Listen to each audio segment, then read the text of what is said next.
कि एक एमएलए की वोट की वैल्यू क्या है। तो ये बात भी सामने आई कि हर स्टेट के एमएलए की वैल्यू दूसरे स्टेट से मुख्तलिफ हो सकती है, इसलिए कि पॉपुलेशन सबकी मुख्तलिफ है। तो इसका दारो मदार कि एक एमएलए की वोट की वैल्यू क्या होगी, इसका दारो मदार इस बात पर है। हसन चले गए हैं। इस बेसिक इज स्टार्टिंग। तो इस बात पर है कि वहां की पॉपुलेशन क्या है, आबादी कितनी है। अब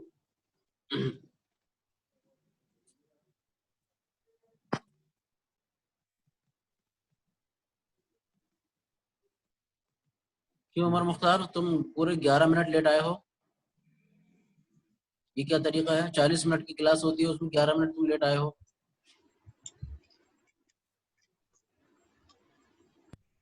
मतलब क्लास चल रही है कि कोई दोस्तों की चैटिंग, ये हंसी मजाक गपशप चल रही है जो जब मर्जी आ गए?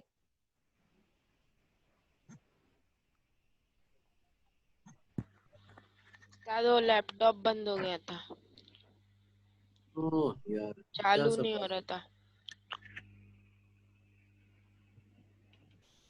तो क्या बोलते हैं, हाँ हमने ये बताया कि एमएलए की जो वहाँ जिस स्टेट के वो एमएलए हैं वहाँ की पॉपुलेशन क्या है, उसके हिसाब से उसके अकॉर्डिंग ये तय किया जाएगा कि एक एमएलए की वोट की वैल्यू कितनी निकल रही है।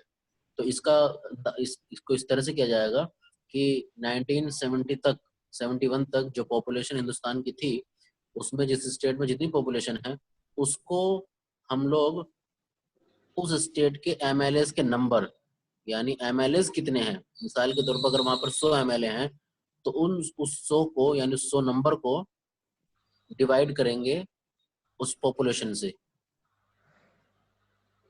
उसके बाद में फिर जो रिजल्ट हमारे पास आएगा उसको हम डिवाइड करेंगे 1000 से।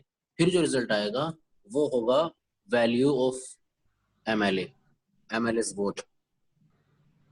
ये बात है ना। इसको हमने मिसाल भी इसमें दी हुई है कि, है ना, let us suppose that the population of Punjab is 1,35,51,060 and the number of the members of the state Vidhan Sabha is 104. The votes which each legislature is entitled to cast will be, अब ये देखो इस तरीके से निकाला है तो नीचे 130 आया है आंसर। तो एक मेंबर जो है, एक एमएलए की वोट की तादाद 130 शुमार की जाएगी। अगर कैंडिडेट ए को कैंडिडेट ए को दो दो एमएलए अगर वोट करते हैं तो इसका मतलब यह होगा कि उस कैंडिडेट को 260 वोट गए हैं। आगे बात समझ में? जी जी। और दूसरी बात यह कि अगर यही वोट जो है यूपी के एमएलए ने डाला है तो उसकी वोट की तादाद जो है वो ज्यादा होगी, क्योंकि यहाँ की पॉपुलेशन बहुत ज्यादा है। तो जैसा अभी बताया कि पंजाब की तादाद जो है वो 1.5 करोड़ है, लेकिन यूपी की तादाद तो कम से कम 20 करोड़ है। तो इस हिसाब से यूपी के एमएलए का जो वोट होगा वो 1000 से भी ज्यादा हो जाएगा। आ रही बात समझ में? अच्छा अच्छा। तो यूपी का एमएलए अगर, हाँ, यूपी का एमएलए ने कैंडिडेट ए को वोट किया, एक एमएलए ने, इसका मतलब ये होगा कि कम से कम उसको 1000 वोट गए। जबकि उसी कैंडिडेट को पंजाब के एमएलए ने अगर वोट किया होगा तो उसको वोट गए होंगे सिर्फ 130। तो गोया पंजाब के 10 एमएलए अगर उसको वोट करते हैं उसके बजाय यूपी का अगर एक एमएलए वोट करता है तो दोनों बराबर हो जाएंगे तकरीबन। जी आ रही बात समझ में? जी हाँ। जी जी। तो जैसे मैंने बताया था ना कि ये एमएलए और एमपीज जो हैं ये असल में क्या बोलते हैं, सारे लोगों की तरफ से रिप्रेजेंटेशन करते हैं ना वोट में। अब एक आदमी के इलेक्शन के लिए, दो आदमी के इलेक्शन के लिए पूरा हिंदुस्तान तो लाइन में नहीं खड़ा होगा ना वोट डालने के लिए हर जगह से। तो हाँ उसके लिए ये तरीका अपनाया जाता है, ठीक है। इसको बोलते हैं proportional representation of single transferable vote system. उसके बारे में भी हम अभी पढ़ेंगे आगे। तो ये तो हो गया एमएलए की वोट का, क्या बोलते हैं इसको, वैल्यू। उसके बाद में अब देखिए, हम देखेंगे अब पार्लियामेंट के जो मेंबर होते हैं, लोकसभा के और राज्यसभा के, इनकी वोट का क्या वैल्यू है। The value of each vote of a member of parliament is determined by adding all the votes of members of the state legislative assemblies, including the legislative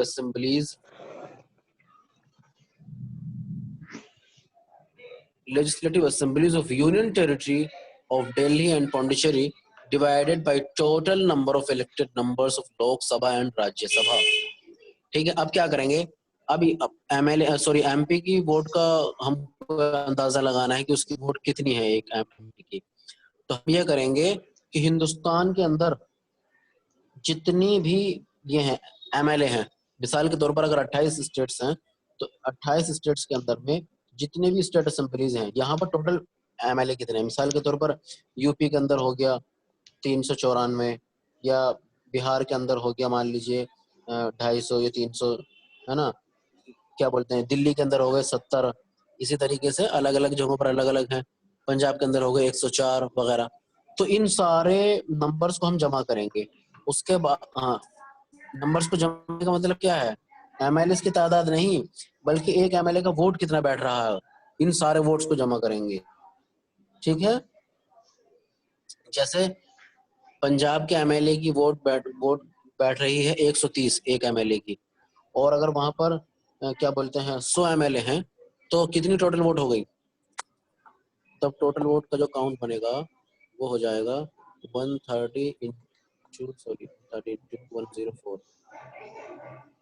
ये आएगा 13,520।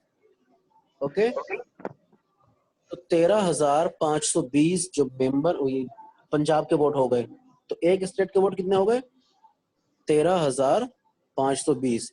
इसी तरीके से दूसरे स्टेट्स के भी काउंट किया जाएगा। किसी के आएंगे 50,520, किसी का आएगा 1,00,120, किसी का आएगा 10,00,220, है ना, वगैरह, सबका अलग अलग आएगा। फिर उसके बाद में इन तमाम वोट्स के नंबर, देखो मैं फिर बता रहा हूँ, एमएलए के नंबर नहीं, वोट्स के नंबर। ओके, टोटल वोट्स के नंबर, यानी वोट की वैल्यू कितनी है। तो टोटल वोट्स के नंबर को हम अब डिवाइड करेंगे किसके साथ में, टोटल एमपीज जो हैं उनकी तादाद से, उनकी संख्या से। ओके, बात समझ में आ रही है। जी जी। ज्यादा मुश्किल नहीं है ना, आसानी से समझ में आ जाएगी। अब देखो यहाँ जो लिखा है,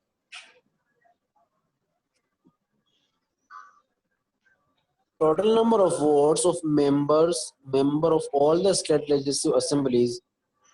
उसके बाद में फिर total number of elected members of both houses of parliament। For example, the votes of all the state legislative assemblies are added। Let us suppose that the total number of votes of all the legislatures is 5,44,000। कोई message किया है sir, Umar का laptop बंद हो गया, तो क्या करें। Suppose that the total number of votes of all the legislatures is 5,44,971, and the total number of elected members of parliament is 776. Then the number of votes of each member of parliament will be 702। देखो समझ में आ गया, total number निकाला है, total votes का number कितना है पूरे हिंदुस्तान के स्टेट असेंबलीज का, तो वो बैठ रहा है मिसाल के तौर पर 5,44,971। ओके, अब हम ये देखेंगे कि लोकसभा और राज्यसभा के जो इलेक्टेड मेंबर्स हैं ये कितने हैं टोटल। तो इनके बारे में मालूम है कि टोटल है 776। अब 776 को डिवाइड किया, सॉरी 5,44,971 को डिवाइड किया गया है 776 से, तो आंसर कितना आ रहा है 702। ओके, अब ये मतलब हुआ कि पार्लियामेंट के मेंबर की यानी एमपी के वोट की जो ये होगी वैल्यू होगी वो होगी 702। ओके, अब इस बात को ऐसे समझो जैसे कैंडिडेट ए को पंजाब के एक एमएलए ने वोट किया, और एक एमपी ने वोट किया, तो इसका मतलब ये हुआ कि 130 वोट उसका और 702 इसका। तो गोया इस कैंडिडेट ए को 832 वोट गए। बात समझ में आ गई? जी हसन?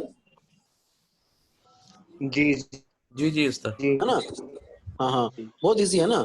जितना भी स्टेट असेंबलीज में जो हमारी वोट्स बैठ रही हैं टोटल, है ना, एमएलएस नहीं, वोट्स जो बैठ रही हैं, एक एमएलए की वोट, जैसे पंजाब का एमएलए है तो उसकी वोट 130 है एक की।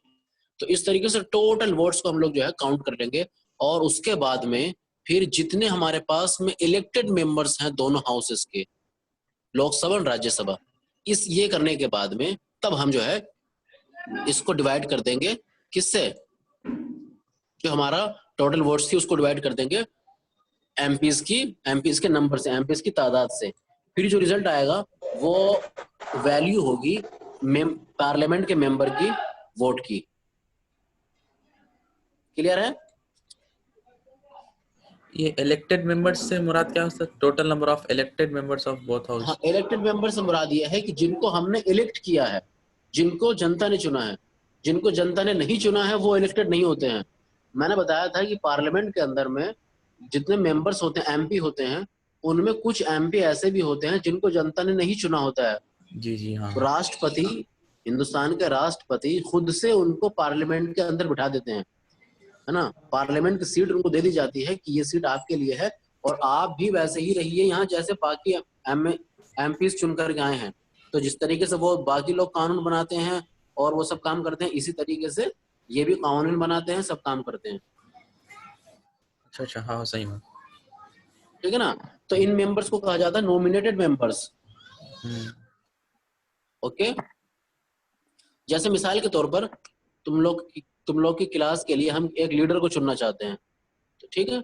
उसके बाद में फिर हम लोग क्या करेंगे, हम लोगों ने इंतखाब किया, सब लोगों ने वोट दिया, जिसको ज्यादा वोट मिला वो जीत जाएगा। अब ये तो हो गया इलेक्टेड मेंबर, यानी इलेक्टेड लीडर है। लेकिन उसके बाद में आपका कोई क्लास टीचर ये कहता है कि भाई ये तो हो गया लीडर जिसको आपने चुना है, उसके बाद में अब मैं कुछ लोगों को नॉमिनेट करता हूं जो इनकी हेल्प करेंगे, इनके साथ में काम करेंगे मिल करके। तो मिसाल के तौर पर मैं 2 लोगों का नाम ले देता हूँ, मुख्तार का, फैसल का। तो जो लीडर मिसाल के तौर पर चुना गया है, मिसाल के तौर पर हसन है, तो वो क्या हो जाएगा, वो इलेक्टेड है, और ये दोनों क्या है, नॉमिनेटेड, जी हाँ हाँ। है ना। तो पार्लियामेंट में दोनों हाउसेज में, लोकसभा में भी राज्यसभा में भी, दोनों जगह कुछ नॉमिनेटेड मेंबर्स भी होते हैं। प्रेसिडेंट ऑफ इंडिया ये इनको इसलिए डालते हैं ताकि इन लोगों ने जिन फील्ड्स के अंदर में बहुत नुमाया काम किया है उससे कौम का भला हो, और ये पार्लियामेंट में आए तो वहां पर अपनी राय दें, मशवरे दें, कौम की भलाई के काम करें, और नए नए कानून भी बनाएं, है ना। मिसाल के तौर पर जैसे किसी ने आर्ट्स में बहुत बड़ा काम किया है तो उसको डाल देते हैं, ठीक है, ताकि उससे जो है बड़ा फायदा हो। और इसी तरीके से किसी ने स्पोर्ट्स में किया है, किसी ने जो है किसी दूसरे उसमें किया है, किसी ने एजुकेशन के फील्ड में काम किया है, किसी ने जो है क्या बोलते हैं इसको, सिक्योरिटी के हवाले से बड़ा काम किया है, उसको डाल देते हैं। तो इस तरीके से होता है। जैसे सचिन वगैरह हैं या जावेद अख्तर थे, इन लोगों को भी जो है पार्लियामेंट में रखा गया था। तो ये सब ये नॉमिनेटेड थे। ओके। जी जी जी अच्छा, हमारी क्लास तो उससे शुरू हुई है ना, 10 बजे से। हाँ उस्ताद। जी फिर ये इतना पहले ही 10:40 नोटिफिकेशन क्यों आ गया? अभी 15 मिनट्स है उस्ताद। हाँ वही तो कह रहा, नहीं हमको नोटिफिकेशन इतने पहले ही आ गया टाइम खत्म होने का, वरना तो आमतौर से 10 मिनट पे आता है, 10 मिनट जब बचते हैं। अच्छा देखिए, at both the stages, if the remainder is less than 50% of the divide, it is ignored. But when the remainder is 50% or more, one vote is added to the parliament. Sorry, to the quotient. उसके देखिए यहाँ पे क्या बता रहे हैं, ऊपर क्या आया है रिजल्ट, 702.28, है ना, 702.28। तो ये कह रहे हैं कि जो पॉइंट के बाद में जो ये क्वोटिएंट आया है, ये अगर 50% या उससे ज्यादा है तब तो एक शुमार होगा। मिसाल के तौर पर अगर ये होता 702.55, तब हम कहते हैं एक मेंबर की वोट की जो वैल्यू है वो है 703। ओके, अगर पॉइंट के बाद में 50% से ऊपर जा रहा है तो वो 1 काउंट होगा, और 50 से कम आ रहा है तो फिर वो क्या बोलते हैं इसको, ये होगा 0 शुमार होगा, है ना, उसको इग्नोर कर दिया जाएगा। इसलिए क्या है, 702 है।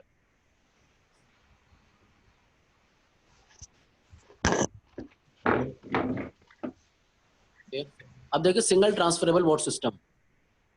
The election of the president is held through single transferable vote system of proportional representation. Under this system, names of all the candidates are listed on the ballot paper, and the elector gives them numbers according to his or her preferences. Even voter may mark on the ballot paper as many preferences as there are candidates.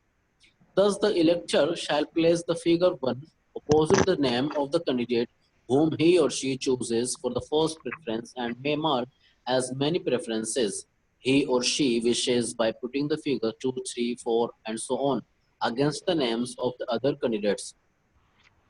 The ballot becomes invalid if first preference is marked against more than one candidates of the first, or if the first preference is not marked at all.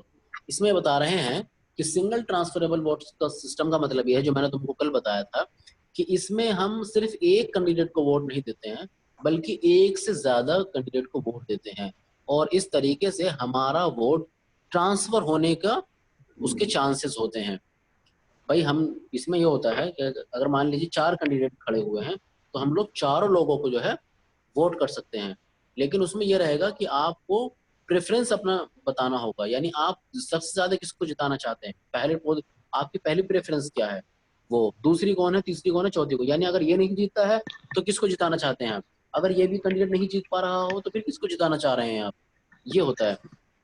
अब मिसाल के तौर पर आप जो है 4 लोग हैं, तो 4 लोग जो नाम लिखे हुए हैं उनके नाम के आगे आपको नंबर डाल देने हैं, 1 2 3 4 5, इस तरीके से। तो जो 1 होगा इसका मतलब ये समझा जाएगा कि ये आपकी पहली पसंद है, पहला वोट आपको उसको जाएगा, ठीक है। अगर उसको जितना वोट चाहिए उतने वोट उसमें आ गए हैं और वो कामयाब हो जा रहा है तो ठीक है, लेकिन अगर वो कामयाब नहीं होता है तो फिर ये देखा जाएगा कि जिन लोगों ने, कितने लोग हैं जिन्होंने इस आदमी को दूसरी तरजीह भी दी हुई है, उनके वोट उसमें शामिल किए जाएंगे।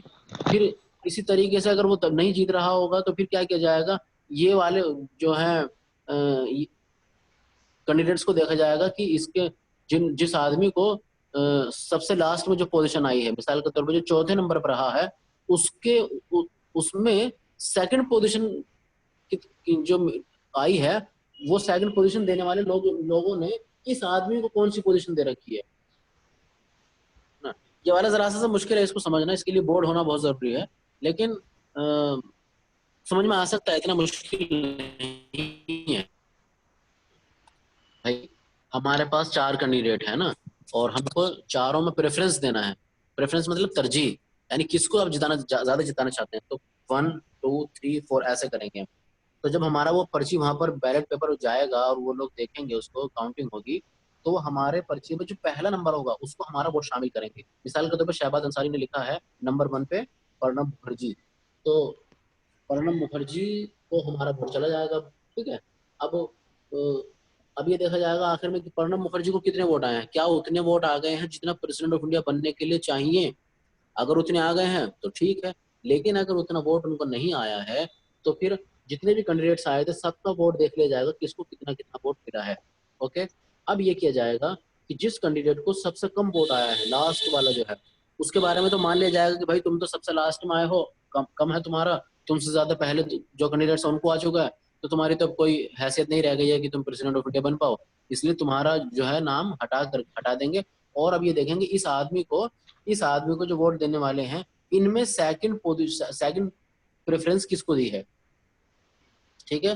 तो ये वाला वो सेकंड जो उसमें, मिसाल के तौर पर इस आदमी को 10 लोगों ने वोट किया था, तो ये 10 लोगों ने सेकंड पोजीशन पे किसको रखा था, ये वाली वोट जो है उन लोगों को चली जाएंगी, ट्रांसफर हो जाएंगी। ये सेकंड पोजीशन जो अब जो कैंडिडेट बिल्कुल हार रहा है, सबसे लास्ट में है, इनकी इसको तो क्या बोलते हैं, रेस से हटा देंगे अब, क्योंकि रेस में है ही नहीं शामिल, हार जाएगा पक्का पता है। तो अब इनके जितने भी पेपर्स हैं, बैलेट पेपर्स हैं, इनको खोला जाएगा और ये देखा जाएगा कि जिन लोगों ने इस कैंडिडेट को वोट किया है उन लोगों की सेकंड प्रेफरेंस क्या थी। Are you getting my point? जी जितने लोगों ने इस आदमी को वोट दिया है जो बिल्कुल ही रेस से खत्म हो गया, यानी चौथे नंबर पर आया है, 5वें नंबर पर आया है, जितने कैंडिडेट है सब में लास्ट में आया है, ठीक है। अब ये देखा जाएगा कि अभी इस आदमी को जिन लोगों ने वोट किया है, चाहे वो एमपी रहे हो एमएलए रहे हो, इन लोगों के वोट पर्चियों को खोला जाएगा और खोलने के बाद में ये देखा जाएगा कि इन लोगों ने, जिन्होंने इसको पहली पोजीशन पे रखा था, इन लोगों ने दूसरी पोजीशन पे किसको रखा है। तो इन लोगों ने जिन जिन को भी दूसरी पोजीशन पे रखा होगा, इनका वोट सब उनको उसको ट्रांसफर हो जाएगा, उस कैंडिडेट को। अब देखो मिसाल के तौर पर 4 कैंडिडेट हैं, हसन, इमाम, फैसल, उमर। ओके, अब ये तुम लोग सब कैंडिडेट हो। ओके, अब हम लोगों ने वोट किया है। अब वोट में हम लोग देख रहे हैं सबको, तो मान लीजिए कोई भी नहीं जीत रहा है, जिमाम भी नहीं जीत पा रहा है, फैसल भी नहीं जीत रहा है, उमर भी नहीं जीत रहा है, हसन भी नहीं जीत रहा है, कोई नहीं जीत रहा है, यानी जितना 50% +1 कोटा चाहिए वो नहीं आ पा रहा है। उसके बारे में बात करेंगे आगे, वो नहीं आ पा रहा है। अब ये देखेंगे कि भी सबसे कम वोट किसको आया है। तो मान लेते हैं कि सबसे कम वोट जो है वो एक लड़के को आ गया, मिसाल के तौर पे मोइजुद्दीन को सबसे कम वोट आया। ओके, तो अब मोइजुद्दीन को सिर्फ 5 या 6 वोट आए हैं। अब हम ये करेंगे कि मोइजुद्दीन की पर्चियां जो उनको आई हैं वो सब खोल लेंगे और ये देखेंगे कि सिर्फ 5 लोगों ने मोइजुद्दीन को नंबर 1 पे रखा है, यानी पहली प्रेफरेंस के तौर पर रखा है। लेकिन इन 5 लोगों की दूसरी पोजीशन क्या है, दूसरी प्रेफरेंस क्या है, किसको जिताना चाहते थे। तो मालूम हुआ कि ये इन दोनों लोगों की दूसरी प्रेफरेंस जो है वो जिमाम था। ये 3 लोगों का जिमाम था और 2 लोगों का जो है वो हसन था। तो ये जो 3 वोट थे, 3 वोट यानी 3 लोगों की पर्चियां, वोट तो बहुत ज्यादा हो जाएंगी जब देखेंगे। तो 3 लोगों की वोट जो है चले ट्रांसफर हो जाएंगी हसन को और 2 लोगों की हो जाएंगी, सॉरी 3 लोगों की हो जाएंगी जिमाम को और 2 लोगों की हो जाएंगी हसन को, ठीक है। अब फिर उसके बाद में दोबारा काउंटिंग होगी। अब देखा जाएगा कि क्या जिमाम जीत पा रहा है अभी। अगर मालूम हो जाएगा कि नहीं अभी भी नहीं जीत पा रहा है, 50% प्लस कोटा उसको भी नहीं आ रहा है, तो फिर अब ये देखेंगे कि जो सबसे लास्ट में कौन रह गया है, यानी जो मोइजुद्दीन से ऊपर था, उसकी पर्चियां खोली जाएंगी। उसमें देखेंगे कि उनकी उसमें सेकंड प्रेफरेंस किसको थी। आगे बात समझे, तो उनका वोट ट्रांसफर करके चला इनको पहुंच जाएगा। भाई प्रेफरेंस में हम यही बताते हैं ना कि अगर हमारा जिसको हमने नंबर 1 पे रखा है, जिसको हम जिताना चाहते हैं, ये कैंडिडेट अगर 51% नहीं लेकर के आ पा रहा हो, तो हमारा सेकंड प्रेफरेंस ये है और हमारा ये वोट उसको ट्रांसफर होना चाहिए, है ना। मिसाल के तौर पर मैं कहता हूँ कि अगर मेरा कैंडिडेट मोइजुद्दीन है, ये अगर नहीं जीत पा रहा है, तो 5 कैंडिडेट और हैं, लेकिन 5 को मैं नहीं जिताना चाहता हूँ। मैं चाहता हूँ कि मोइजुद्दीन नहीं जीत पा रहा है, तो फिर जो है क्या बोलते हैं इसको, फैसल को जीतना चाहिए। फैसल मेरी सेकंड प्रेफरेंस है, तो मेरा वोट फिर क्या हो जाएगा, यहाँ से ट्रांसफर हो जाएगा इस तरीके से। This is called single transferable vote system. Okay, जबकि जो हम लोग यहाँ पर इलेक्शन होता है हमारे यहाँ, जो हम लोग वोट करने जाते हैं, जिसे first past the post system कहा जाता है, उसमें ऐसा नहीं होता। उसमें तो जिसने जिसको वोट कर दिया, अब हो गया खत्म। यहाँ पर वोट डालते ही बात खत्म हो गई। अब तो सिर्फ काउंट करना है, जिसको ज्यादा आया होगा वो जीत जाएगा, ठीक है। तो एक तो सिस्टम हो गया सिंगल ट्रांसफरेबल वोट सिस्टम। दूसरा है first past the post system. इसमें क्या होता है, इसमें यह होता है, मिसाल के तौर पर 20 लोग हैं और 20 लोगों में 2 कैंडिडेट हैं, तो एक कैंडिडेट को 11 वोट आ जाते हैं और एक को 9 आए हैं, ठीक है, यानी वो 1 नंबर से आगे बढ़ रहा है, ये 2 नंबर से, तो वो क्या है, फौरन जीत जाएगा, है ना। कोई कैंडिडेट 4 कैंडिडेट हैं, 4 में से एक को वोट 10 आया है, एक को 11 आया, एक को 12 आया, एक को 13 आया, तो 13 वाला जीत जाएगा। यही होता है ना, जी जी ऐसे ही है ना। तो लेकिन जो ये है क्या बोलते हैं इसको, सिंगल ट्रांसफरेबल वोट सिस्टम में ऐसा नहीं होता है। First past the post system में वैसा होता है। ओके, अब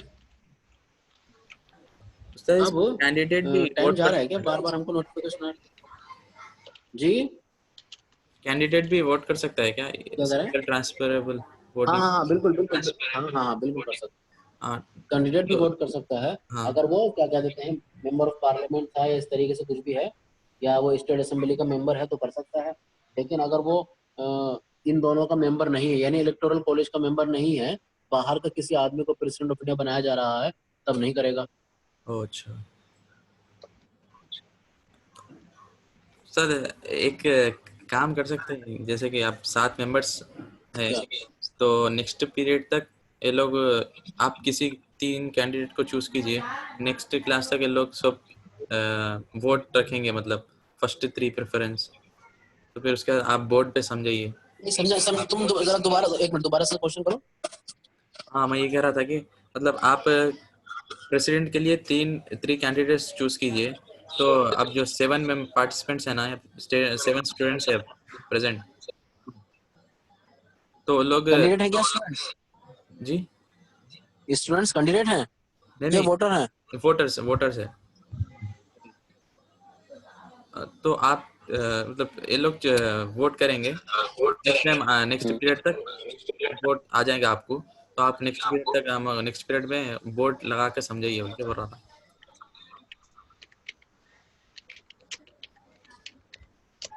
मैं समझ नहीं पा रहा, बोर्ड लगा के समझाइए। मतलब आपके फोन में नोट्स बोल के है नहीं, स्क्रीन शेयर करके, मतलब परसों आप जैसा करे थे उर्दू पीरियड मेरे फोन, हाँ हाँ हाँ हाँ, में, है। वैसा। अच्छा तुम ये कहना चाह रहे हो कि मैं बोर्ड का इस्तेमाल करूं, टाइप लिख करके? हाँ हाँ, और एक मतलब जो है सो पार्लियामेंट अच्छा हो अच्छा जाए, अच्छा। जो इलेक्टोरल कॉलेज हो जाए बोल के बोल रहा। एक डेमो प्रेसिडेंशियल इलेक्शन चलाओ बोल रहे। हाँ हाँ हाँ हाँ, ठीक है ठीक है।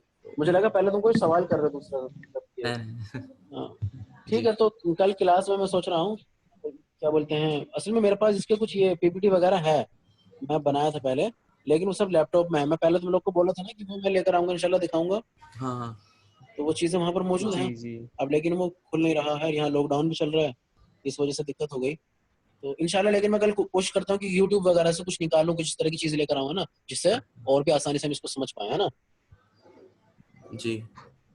जी। अभी 2 मिनट बाकी है ना, तो ये फिर वेनेसडे को पॉलिटिकल साइंस का पीरियड है उस्ताद। वेडनेसडे को, हाँ हाँ ठीक है, चलो तब वेडनेसडे को है ना।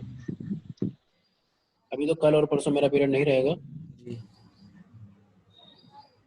तो ये तरीका इस्तेमाल कर लेंगे क्या, एक आप तीनों को चूज कीजिए प्रेसिडेंट के लिए, और लोग वोट करते।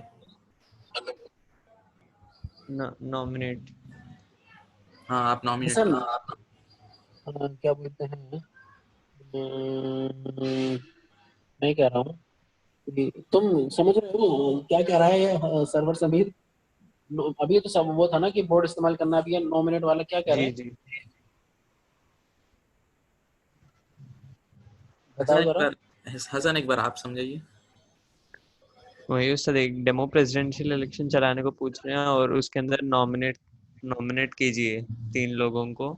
उसके बाद हम्म, अगले पीरियड में उन तीनों का इलेक्शन होगा प्रेसिडेंशियल इलेक्शन की तरह। अच्छा अच्छा अच्छा अच्छा अच्छा, ठीक है, हाँ मैं समझ गया। वो भी कर सकते हैं, और जब हम क्या कहते हैं उसको, जब मिसालों से समझाएंगे, बोर्ड का इस्तेमाल करेंगे, तो बात वैसे भी समझ में आ जाएगी, है ना, जी। इतनी मुश्किल नहीं होगी। हाँ, वो मैं इंशाल्लाह बताऊंगा ना, वो समझ में आएगा। हाँ इंशाल्लाह, ठीक है ना। चलें फिर, क्लास यहाँ पे हम एंड करते हैं। अस्सलाम वालेकुम वरहमतुल्लाहि वबरकातुहू। 1 मिनट पहले मैं ये देख लेता हूँ।